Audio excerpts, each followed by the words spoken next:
the sexual abuse is happening in so many of our young people. Wow. And the pressure to have sex is happening. I would say it starts probably at 9 years old, just from what I'm hearing from people and parents and grandparents.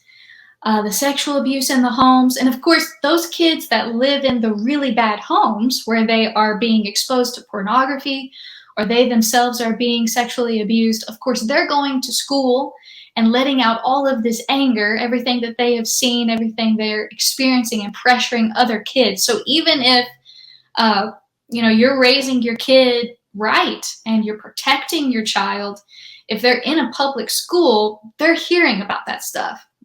It's just going to happen. Yeah. That's what's been really blowing my mind, to see how young these guys are hearing about really horrible, perverse things. Yeah, it's crazy. And that's, I guess, sort of the gist of what this, the title of this episode is about, is essentially combating that agenda. Like how do we combat that agenda, and what is happening? I know that you've probably seen a lot of stuff at these events. Yeah. I mean, again, the stories. We my brother's an incredible videographer, and he records a lot of the stories in a very creative way. The abuse is so heartbreaking. The things that these kids have to overcome in their lives. I had a girl, and I'll say this, the one way we can combat all of this is buying my book. I wrote this book. I mean this from the bottom of my heart. I wrote this book in the middle of hearing all these stories, and in the middle of what I was going through and my friends were going through. Church girls, good girls. The Satan, he comes to steal, kill, and destroy. And I wrote this book in a way that it is so raw and real and enjoyable to read. It's funny. Yeah. So somebody that's 14 years old that doesn't know a whole lot about Jesus is going to love this book. There's crazy stories, me going on Tinder dates and the dude gets arrested and thrown on the ground. That was pretty crazy. Yeah. Like there's so many things in here. So it's enjoyable to read, which is like who I am. I like to read something I enjoy. Yeah. Well, and I think the thing, I mean, to praise your book a little bit more, I think the thing I appreciate about it, and I think even just who you are, like I see on social media, you're just very much like, and you grew up a preacher's kid, so all about trying to be very square and look a certain way, and trying to assimilate to whatever image people project on you. Oh, well, he's the preacher's daughter, she should be like this. And it's kind of this, sometimes it can be an unspoken thing and you can feel it, but you're very much blow the doors off the hinges with that. And you're just like, I'm sick and tired of being fake. Like I made mistakes just like everybody else. Yeah. And, I love that I always kind of jokingly say that one of the objectives of the book is to make purity cool again, and keeping your virginity until you're married cool again, because it has become this social thing where it's like this badge of honor to lose your virginity. And so much abuse also has opened up as a result of pornography and what that is promoting, that what types of behavior that's promoting with young people, guys and girls. And there's a lot of stuff going on. That's not good. They can access things, if they have a tablet or an iPhone, they can access anything that they want, just in a second, or ads pop up, which is a part of Satan's agenda, which I know we're going to get into. But the setup of the entire culture in Hollywood and the music and the movies, it's all just getting worse and worse and worse and worse. His agenda is becoming far more disgusting than it was when my parents were growing up, or even my grandparents. Oh my gosh.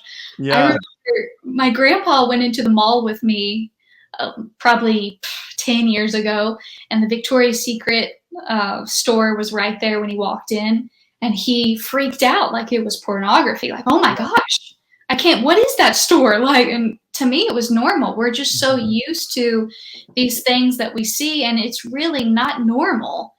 And I've personally been seeing on social media, on main platforms, this is not like some weird little Instagram that only the weirdos follow. Like, this is like mainstream stuff where they're talking about celebrities and their dating lifestyles and how disgusting it really is. They're being open about this. What's her name? Megan, I forgot her name, but the drinking of the blood. Megan Fox and Machine Gun Kelly. Yeah.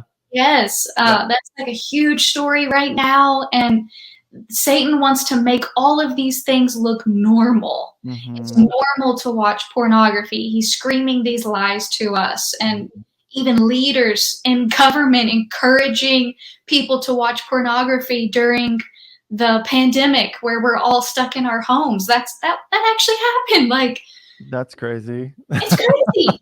They were I'm not surprised though at this point.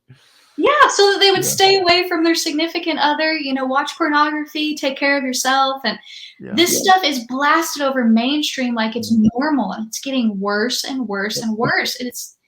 It's mind-blowing. Yeah.